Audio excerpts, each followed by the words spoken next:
Welcome to Five Questions. This is your girl AJ, the Suburban Princess here, back again, getting a little nosy, getting into people's business. But once somebody who I used to work with a long time ago at the Link, I worked 11 seasons working at the Link, and these are one of the many associates that I remember fondly of and having a lot of fun with in the end of the season parties, which was pretty much my favorite part of every game season. So please welcome my guest, the very talented OJ. How you doing?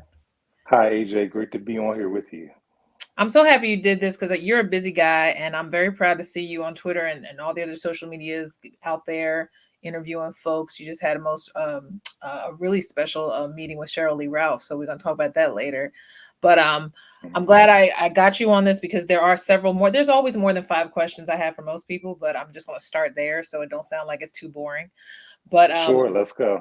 since I know you and you've always been a good guy, a sweet guy, real quiet, chill guy. But now seeing you now on in your media flavor here and the whole genre of the media world is fascinating to me, especially if I didn't have a degree in it. I went to school for theater, but tell me what exactly got you started in the whole genre of media and television and sports and writing. What basically was that something you always wanted to do or no?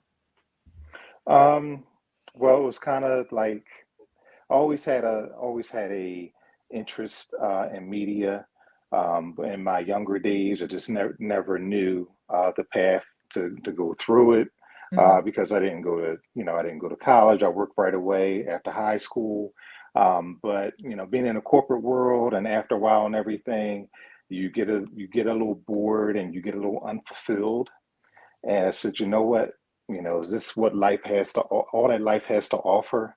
And I want to start doing things that I enjoy doing.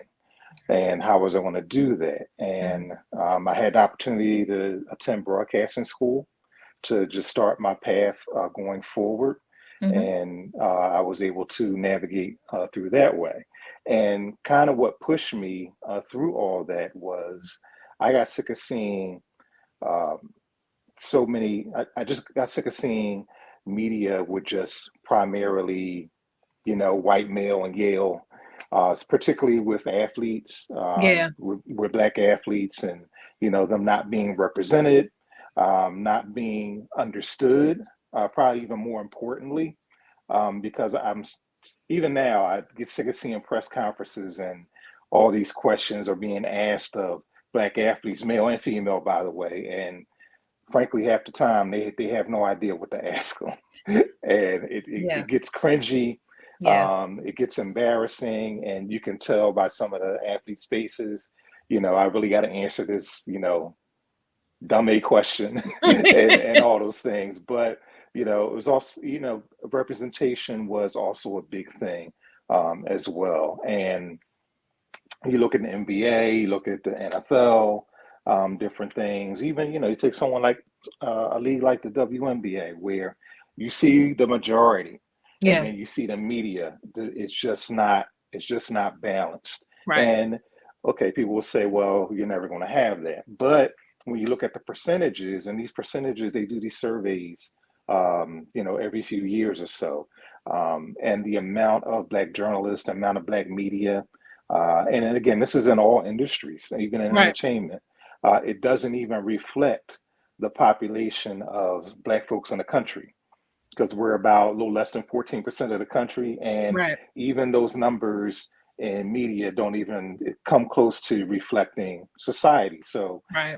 it's all about balance to me. I wanted to, add some balance, stepping in, to these spaces as well. And again, just to be a face that more athletes can identify with. Of course, you have to do your job as a journalist and everything, ask tough questions, Right. but my experience more and more, even with some of my black colleagues, is when an athlete tends to see a familiar face, they're more likely to open up to you and they're Right. more likely to trust you. Right. And we carry that trust as a responsibility and all, but just for a long story to make a long story short, just to add balance and just to see more of us in there because it's not quite even um, my duties when I'm in the press box with the Eagles and everything. It's still only a handful of us. and Hmm. it's little to no women, still little to no women, which is another aspect. So, Yeah. and even with black women and everything, that's why I applaud whenever I see black women in other cities and other markets, and they're in those spaces, they're in those press Yes. boxes covering a team because Yes. it's much needed. And of Right. course, um, you as women can also relate in a different way to athletes. And Thanks. oftentimes, y'all know the better questions to ask. So, Right. Intuition. Right. You're right. but yeah, Absolutely. but I'm just trying to be a part of that, and I'm just trying to be a part of the change to just try to balance the skills a little bit. That's what's up. Do you remember what your first writing gig assignment was? Or I guess, yeah, I would say writing assignment. Yeah. Well, actually, I go back to, I have a writing assignment, but I actually used to blog, and Okay. that was something that I kind of dreaded doing Yeah. because it was like, blogging wasn't as popular in those days as it is now. So Yes, if you go now. back to the 2000s, I Yeah. think I started blogging for a local radio personality. So, she had a website, and I blocked for her. I actually did sports, and Okay. it was basically probably no more than two or three paragraphs and everything. But Right. it kind of got my feet wet and all because when I came out of broadcast school, I pretty much wanted to do radio, and I ended up Right. doing that.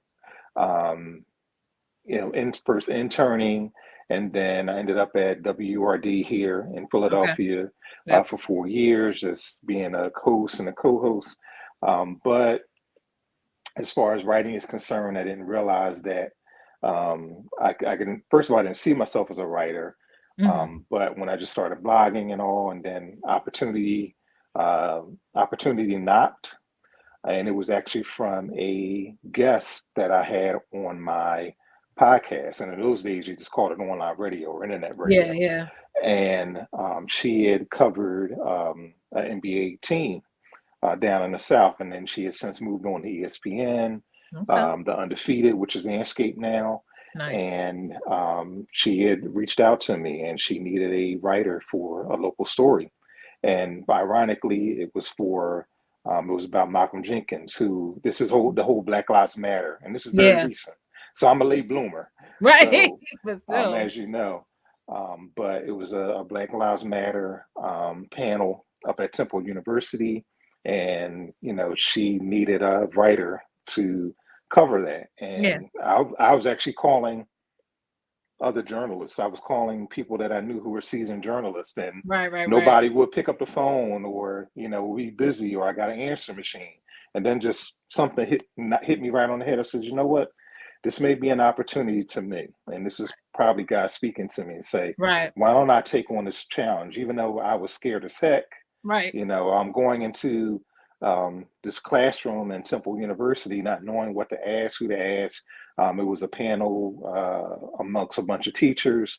He was one of the guest speakers and everything, and it turned out great. And next thing you know, I was writing for the Undefeated, and I did several stories for them, and that kind of jump started the writing side of my journey. And it's opened up a lot of doors for me. Radio did as well, opened a lot of Mm, doors. mm. But the journalism aspect, the writing aspect, kind of I'm going to say open the floodgates, but it kind of, uh, parted, parted the sea more for me. And Yeah. this is, how I ended up in, different places, how I ended up as, I know you want to talk about later, interviewing people like Cheryl Lee Ralph, interviewing people Hmm. like Kevin Hart, Hmm. and, getting in the press box for the Philadelphia Eagles, because if I wasn't writing for a newspaper, I wouldn't be in there, Wouldn't because be there. it's very strict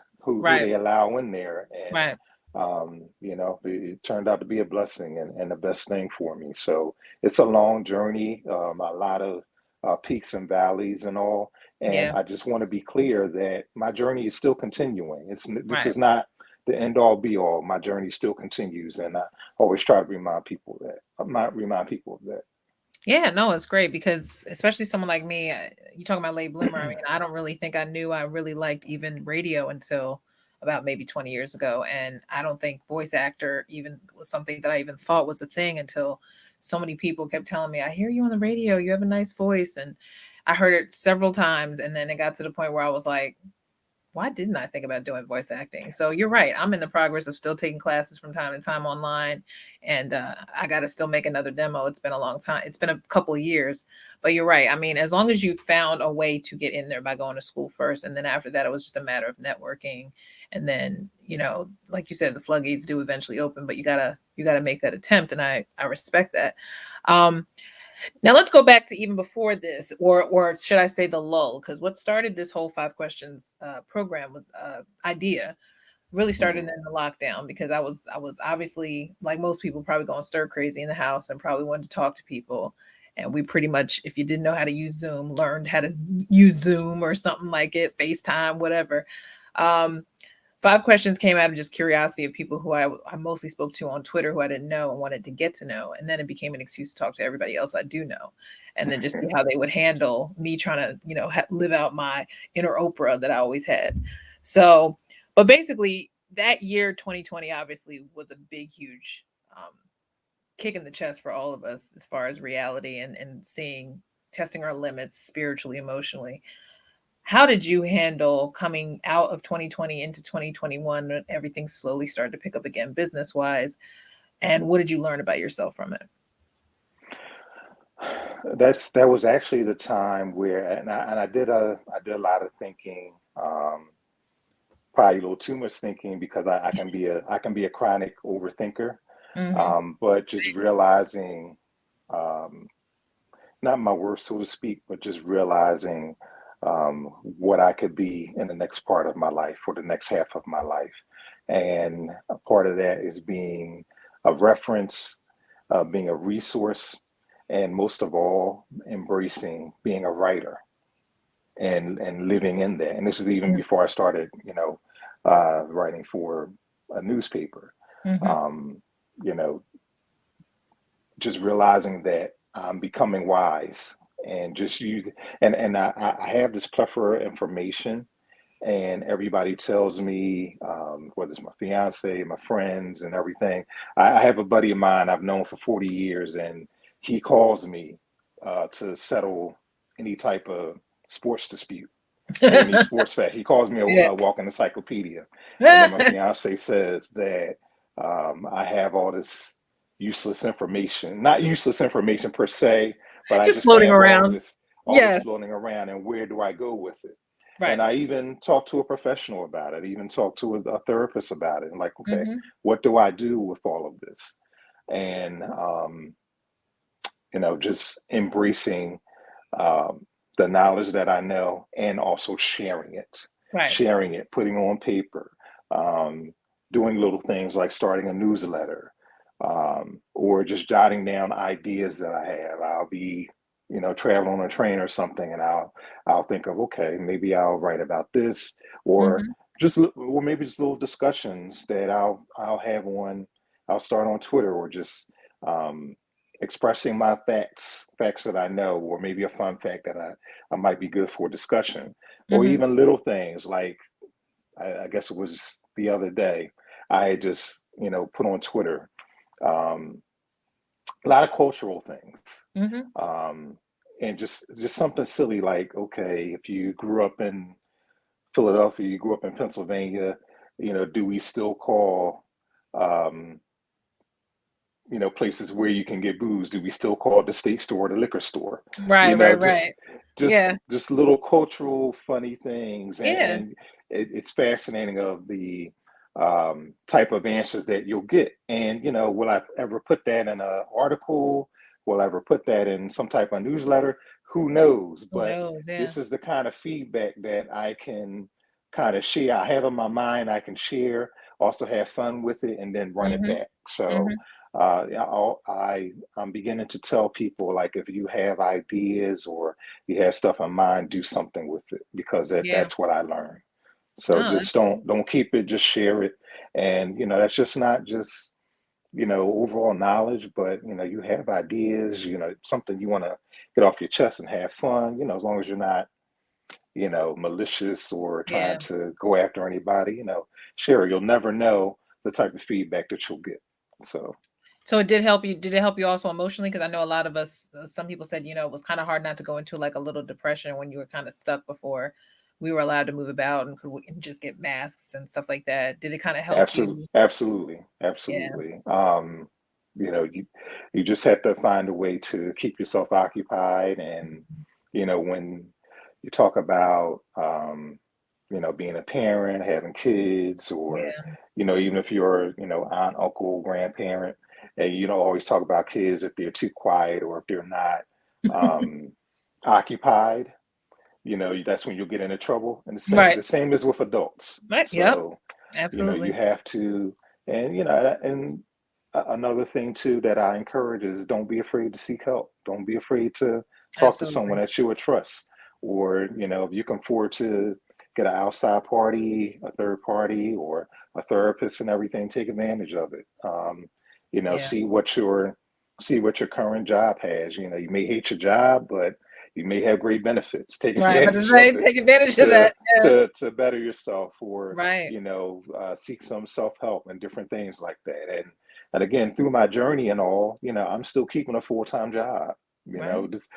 This is still an ongoing thing, Right. because journalism is tough, and I don't want to sugarcoat it, or I don't want to um, go off on record and say that this is some type of glamorous thing. It's tough because number one, it's hard to make a living, and number one, Hmm. it's just hard to make it or navigate through. Hmm. Because I know just as many people in journalism who have left journalism because they become frustrated with it and they Right. begin to redefine themselves Right. or reinvent themselves. And that's another thing that was important that I've seen from a lot of people through the pandemic is reinventing themselves. Yep. And just don't be afraid, because some things may not work, some things may not be for you. So, and I thought about quitting media and journalism plenty of times.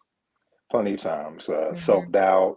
Hmm. Um, Imposter syndrome, Yep. which was really big for me, which I had to talk about. And it's almost like you ever stay at for example, you ever stay at a luxury hotel, or you ever stay at somewhere where, or just in a regular space where you're not used to, Right. and you feel like, sometimes you feel like that, man, I'm really here, or not so much that Hmm. you don't belong there, but like I'm really here, or you feel Right. like Right. someone's going to take it from you. Yeah. So You're gonna snap, and it's gonna be like, "Psych, you weren't there." yeah, this is a dream, and that's kind of how I felt first stepping in press boxes, Yeah. because it's not a lot of us there, Right. and Right. being mistaken for um, game day staff, being I was gonna say, mistaken yeah. for maintenance, or Right. Right. something Are like you that. lost? Yeah. Right, exactly, and Yeah. making sure I have my credential on me, and Right. Right. make sure it Boom. doesn't fall off, because Right.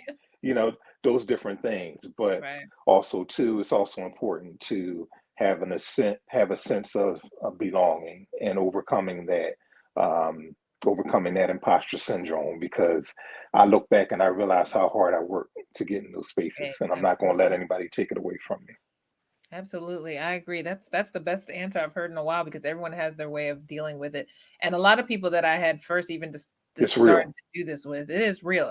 And I'm no shame to admit I've been with the same therapist for the past 4 or 5 years. And it's helped me a lot get through, especially when I had to switch jobs, within the last 5 years. So that definitely helped me. And therapy is not anything to be ashamed of, folks out there. So just stop with all that, because in this day and age, you should be thankful to have um, any means to get yourself a therapist, and they work with you if you have a good one. As far as money, if you're not, even if you have a job, there are some people that Right. work And I with even know therapists who will scale yeah, their fees if need be. yeah, So, yeah, you yeah. So there's don't be always afraid, male or never, female, especially males. And, yeah, we're the most closed-minded, and yep, probably the most ashamed, probably most right, embarrassed and all. And again, I'm an advocate. I'm a testament to it. So I wouldn't be amen. where I am um, if I didn't seek that type of help or assistance. Well, that's awesome. Now, it's switching from therapists to mentors. Who if someone you've looked up to as you've been doing this, going through this journey, or even through life? Who is somebody you can say that you've looked up to, whether it be family, whether it be somebody who's actually locally famous? Do you have any mentors or people that you would say or speak highly of that you still follow or live by? Well, to be honest, first starting out, I really didn't have anyone. I navigated this thing, and this is basically a 15-year journey Mm-hmm. for me. And for at least the first half of that, there was really no one. Mm-hmm. But if I wanted to point to a couple people, I mean, first my mother. Mm-hmm. Before she passed, she was like one of my biggest cheerleaders, and she just always believed in me. Um, so she was just the biggest mentor of them all. And then I had a couple cats along the line. When I was at URD, I had a great co-host named Neil Scarborough, Mm-hmm. and he was quite experienced because he came from, he was a journalism pro, and he was a longtime editor, different newspapers. And if you look back at his resume to see who who he was the boss of, basically. Throwing names out there like a Adam Schefter and Mm-hmm. everything. Neil was the boss of those guys, when he worked at places like the Denver Post, working at ESPN.com. He had ran at basically ESPN's website for years. And we just ended up co-hosting at URD for a couple years, and he taught me a lot. Actually, he taught me all the things that they don't teach you in school. Nice. And just how to navigate things. He's another guy that told me not to quit or told me to keep writing, um, and just different things like that. And also, current mentor of mine, his name is Chris Murray. We often sit next to each other at Eagles games in the press box. And actually, what I do sometimes, I shadow him Okay. after games, in the press conferences, in the press room, when you see Nick Sirianni being interviewed, you see Jalen Hurts being interviewed. I would take some of his cues of when he knows all the questions to ask. He knows where to go. Mm-hmm. You need somebody in this business to kind of shadow. Mentoring is a strong word, and not everybody's capable. Not everybody wants to mentor. And That's important. sometimes you'll have mentors who, they don't necessarily accept or become your mentor, but you can shadow them. Right. So Right. that's important too. But he's been great. He's been awesome, and he has given me certain pointers whenever I have questions. He's willing to ask them. He's willing to answer them rather, Mm-hmm. and those different things because being even though I'm an older guy and I'm first down in that press box, I have to know what to ask. I have to know how to navigate Right. with that particular team's communications department, their Right. communications staff, Right. all those things. Even just trying to write an email or how to obtain credentials, those little things. Yep. So those are important that you need somebody to shadow and to kind of navigate through the red tape and all. So Neil, Chris, those guys have been very essential to me. Nice. That's awesome. And how now that I know that I see you've written for the Philadelphia Tribune, how did that job develop? Well, this business is all about relationships. Yep. And you know the old saying, AJ, it's not what you know, it's who you know. Yeah. I'll take it one step further. It's not who you know, it's who knows what you know. That's I had good. a person told me that in corporate America a long time ago. A black woman had said that to me, and I kind of steal that saying because Mm, it's definitely one step further from it's who you know, it's who knows what you know. I like So my one of my editors, her name is Sharon Flanagan. We knew each other in social circles primarily, Philadelphia Association of Black Journalists, it. Okay. and we follow each other and we followed each other social media and everything. And also another thing that I want to caution that you never know who's watching. And I always say, always be a pro. Yes. because you never know who's watching, you never know who's listening, you never know who's reading your material, you never know who's listening to your material. Mhm. And those days when you feel like you want to quit, those days you feel like you don't want to go on the air, you don't want to publish that blog, you don't want to write that story, do it anyway, because there's still stories that I may not necessarily dig to write, but I know it may be important to the reader. I know it may be important to That's the good. publication that you work for, important to your editor, because Mhm. oftentimes you get a good editor, they're going to be your best friend. But Sharon just reached out to me one day, and I was struggling at the time. I was struggling because I wasn't writing for the Undefeated, which is Landscape now. I wasn't writing for them. Um, and I was like, okay. And it's very tough to write for national publications I'm about to say, because yeah. you have to be a pro um, at pitching stories. You almost have to be fearless at pitching stories, Yeah. rather. And I Hmm. suck at pitching stories. I'm better now, but I really suck at pitching stories because it's almost like being afraid of rejection, because nobody wants to be rejected. So, oh, yeah, Heck, I had this story. I want to write about so and so. I want to write about this. What I, they're like, oh no, that's not. yeah. And editors, they have that. They make those decisions, but um, and I'll talk more about that in a second. But Hmm. Sharon came to me. Obviously, she watched what I did. She watched how I carried myself on social media. And I always put on my bios that I'm intellectually curious. And I'm a student of history, I'm a student of culture, along with sports. So, again, I like to share all those things, but obviously she saw something in me. And, I had never thought about working for a publication like the Philadelphia Tribune because I always thought of, okay, that's where more seasoned, more seasoned journalists write. But she had just reached out to me straight up and said, "Hey, why don't you come write for us?"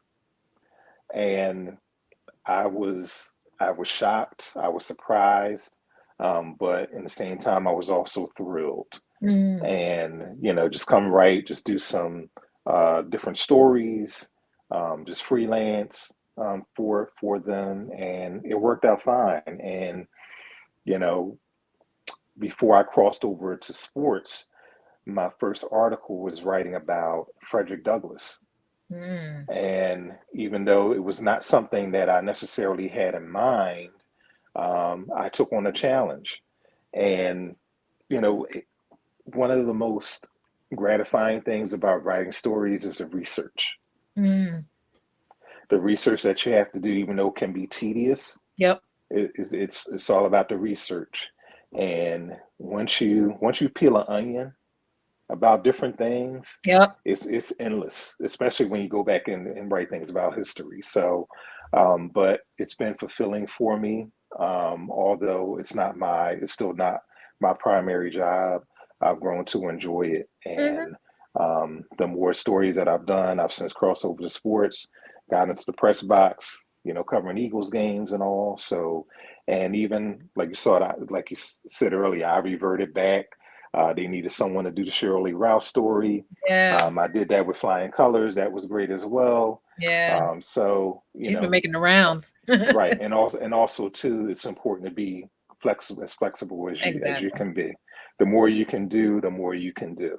And again, it may not be something that you'll necessarily like or dig, but it'll also help you in the long run, and it also makes you more universal as well. So, in journalism and media, it's a forever changing business. It's forever changing. So you Absolutely. have to be able to roll with the punches. You have to be able to be flexible because what you do today could change tomorrow, and literally tomorrow. So Literally. you have Yeah. to be ready for that as well. So, but just going through the Tribune, just working at the Tribune and all, even though we're the small community black newspaper, it's still basically It's the oldest. historic. Yeah, it's still the oldest continuously published newspaper in the black newspaper in the country. So even though does have limited resources at times. We make the best of it. I make the best of it. And Yeah. again, it's opened even more doors for me, which I didn't even realize, which I didn't even fathom, because I was trying to go here, here, there. And, you know, I'm in the press box every other Sunday covering Eagles games at the Little Tribune. I'm telling you, look, I mean, knowing that you were my buddy who was out there dancing with me and watching me keep going back and forth to the sushi like a piggy and getting my cocktails during the end of the season, I would have never looked back and said, "Look at OJ, he came right back here, and now he's in the media." Shut up, Well, but no, that's back helped me as here. well. You know, being out Yeah, there with the Eagles fans. You know, being an ambassador, and yeah. you know those times, and walking through the parking lots, and Oh, I all the love fans that part. offering you Yeah, food, and you I love can't that get part. it. Yep. I remember one night a lady had a wine table and she offered me wine, and that was like probably like the toughest game. I know we couldn't And indulge. I know. I said, Miss, thank you so much. I could really use a bottle of wine, but I cannot take it. But I cannot take it. I can't take tips. And people be Even the stuffing even the my snow apron. game, the Chip Yeah, Kelly days. You know, we had the booth. yeah. I had the booth outside the Westgate, not outside, but right at the Right Westgate at that. Yeah. concourse, and it was snowing right on me. You remember that snowstorm? Me It was too. snowing. Two guys, two white guys came up to. They felt so sorry for me. They went and bought me a couple slices of pizza, and I couldn't even eat it. I know. People kept Looking saying back, I probably should have took one for the team and ate it anyway, but they felt so bad because all the snow was over me and right. everything. But all that built my character to be where I am now. So Yes, you're right. I'll never forget because I had my braids and I was so thankful because I had a pile of snow on my head because I was outside the one who had to check the bags, make sure they weren't too big to go yes, into the lockers yes. or to go to the gate. And I was so agitated because I wanted them to let me in at least like to get my feeling back in my feet. And they were like, "We'll give you some time. We'll give you some time." I'm like, "No, you're not. It's like I'm cold. I'm numb." But no, that everybody has their memories of the snow game. That was pretty much a great year. But and I'm glad they won. Now who I got one thing you've learned about yourself this year. Now, I know we've been talking about mentors and everything, but is there something specifically this year, especially with obviously the new developments that have continued to keep coming in your journey? What is one thing you've learned about yourself you can say by the year end that you're like, I'm pretty impressed with myself with this?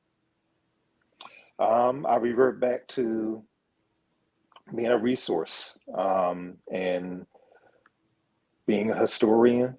I call myself a self-proclaimed historian, even Yeah. though, you know, there are many scholars who are smarter than Hmm. me, but my experience just being a shy dorky kid from West Philly. Hmm. I have a lot to share. You know, just being a father, being around, being in this world for 50 years. I have a lot to offer. I have a lot of experience to share, and Hmm. now is the time to do it. Hmm. And, you know, I don't want to wait until I'm 65. I don't want to wait till I'm 75, um, 85, God willing, to share my knowledge, to share things, and to, you know, to be a help of people. And I want to try to be of assistance to people who are navigating, not only navigating through journalism, but kind of navigating through life, Yeah. and all of those things. And just being, a lot of people are unsure of themselves, Right. um, in the world. A lot of people are insecure, unsure of themselves, and everything. I Angry. think it's important to angry as well, which is part of it. But I Hmm. think it's very important um, that you find yourself at any age.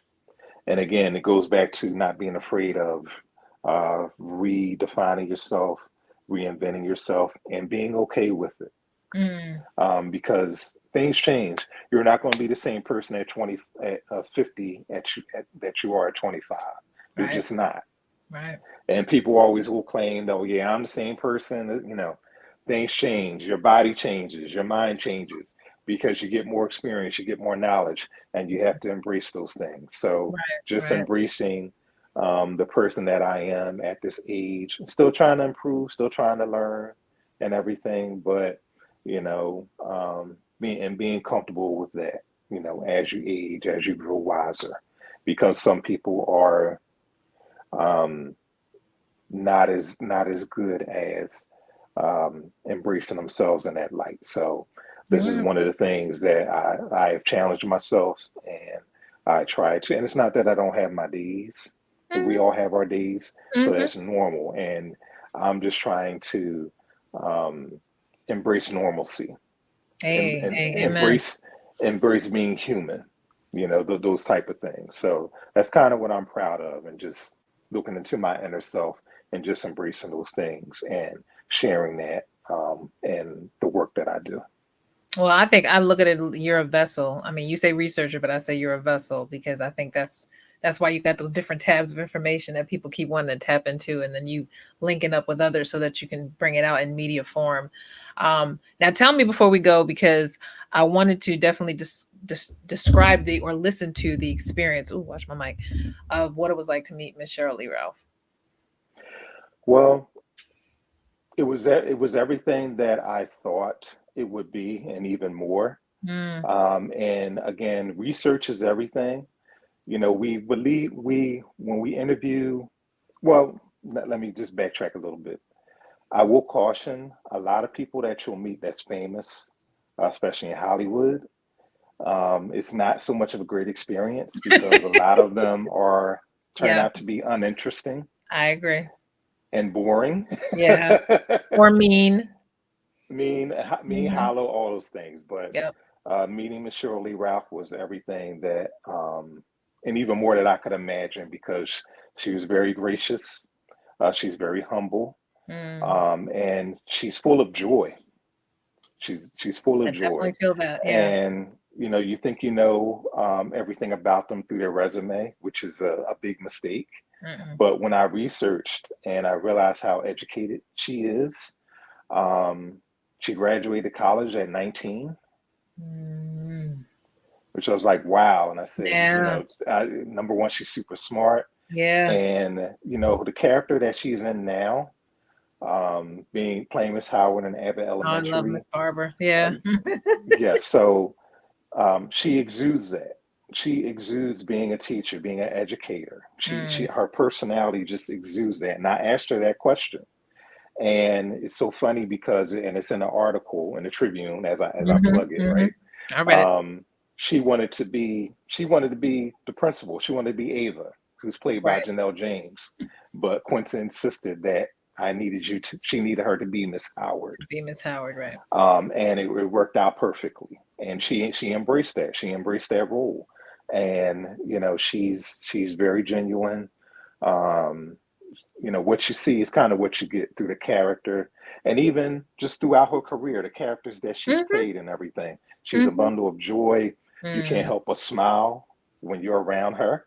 You can't help but laugh and everything. And I'm just glad that she got her flowers. And a Yeah. lot of people in Hollywood, or a lot of people that we look up to in entertainment, a lot of times we wait till they've passed away to give them their flowers. Yeah. um, Irene Cara is a perfect Mm. example I who just know. recently That hurt a passed, little bit. Yeah. and she really didn't get the flowers that she deserved, being such talent. But it was important that Shirley Ralph has gets her flowers. Finally got an Emmy, all those Yeah. things, and she's still very humble about that as well. So that it's great, and I feel honored, and I feel lucky to have gotten that assignment because it was a last minute thing, and hey, I answered the call, and I'm glad for it.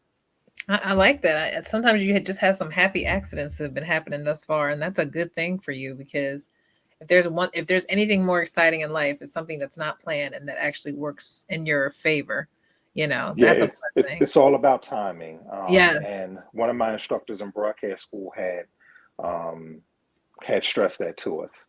It's about, when I say, it's not about who you know, it's who knows what you know, but it's also about timing, being at the right place at the right time, and having the patience to know that time, because you're not going to know. You're not going to this type of business, media, journalism. You're not going to be able to calculate it as much until you've reached a point where you can start negotiating, asking your own price and everything.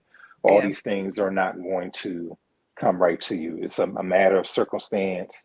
It's all about timing, and you have to be strong-minded, strong-willed to persevere through that. And I wasn't Mhm. always that way. Right. Sometimes I still struggle with that because again, we all don't want to get rejected, Right. but timing is just important, just as important as well. No, that's great. I'm very proud of you, OJ. I'm very happy that I've been able to stay in contact with you and follow you as you've grown through this journey because I know through social media off and on, I've been trying to get off of Facebook, but it's kind of hard because everything seems to be linked through my social media. But I've been trying to limit because I'm already like ODing on Twitter and TikTok as it is. But it's good to see you putting some positive stuff out there. Even when you do tweet random information about Philly that I never knew, it's always fascinating because you see me when I tweet back, I'll be like, wait, what? Or Yeah, you'll make me that's all reminisce through my something. research. That's all through, Yeah. and just real quick, and I had talked about before my mother passed. I talked about her being arrested, which I didn't even know. She didn't even tell Mm, me, but mm, that's because she was a education advocate, and I right. didn't even know about that part. Okay. I knew about her taking over my elementary school, which Abbott Elementary is actually based on, by the way. So that's Nice. another nugget.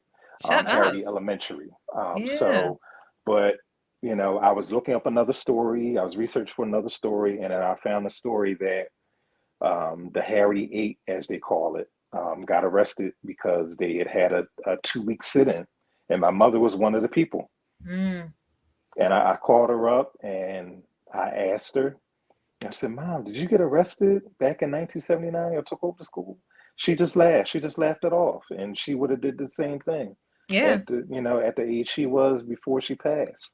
And that made me proud, and that made me keep going. And she was, like I said, she was my biggest cheerleader when I became a writer. My first couple stories and everything. She wanted me to get them framed. She wanted to make sure she had copies, all Nice. those things. So, but just those little nuggets and everything, and just looking up Philadelphia, looking up your city and everything is Yeah. just endless, especially when you talk about Black culture.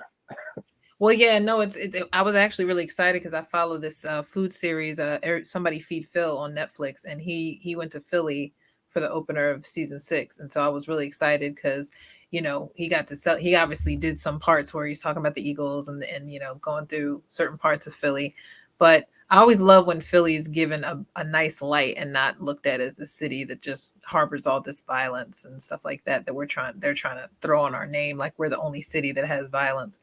But I love when people put it in such a beautiful light. I mean, you have to admit, because I don't know if you worked at the link when the draft was here, but that was pretty much the most fun volunteer experience I'd had in all my I years. actually volunteer for the draft. I volunteer working for the draft. Yep. Yeah, it was so Yeah. fun. Yeah. In fact, I was still there. Yeah. So yeah, I Yeah, was because I into only that went there for season. days. Right. Yeah, yeah, because that was because you see the turnout we had for that because I didn't think I was going to be able to work all 3 days because it was really hot that week.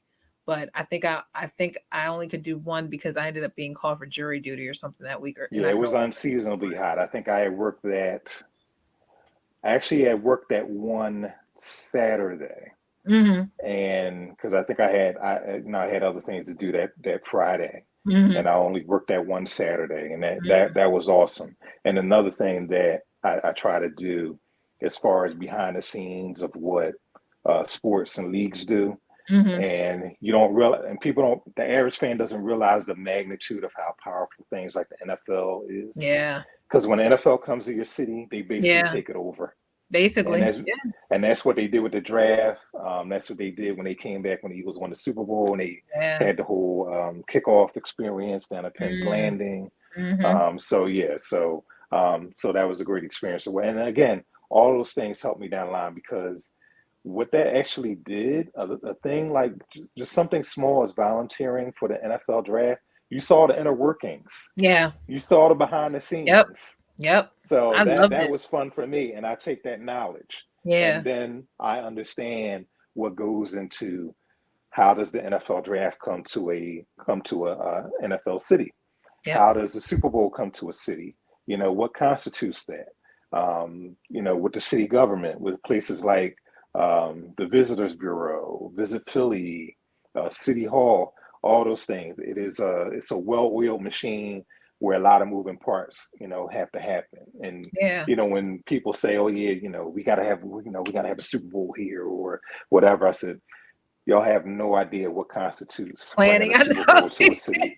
Y'all Yeah. have no idea.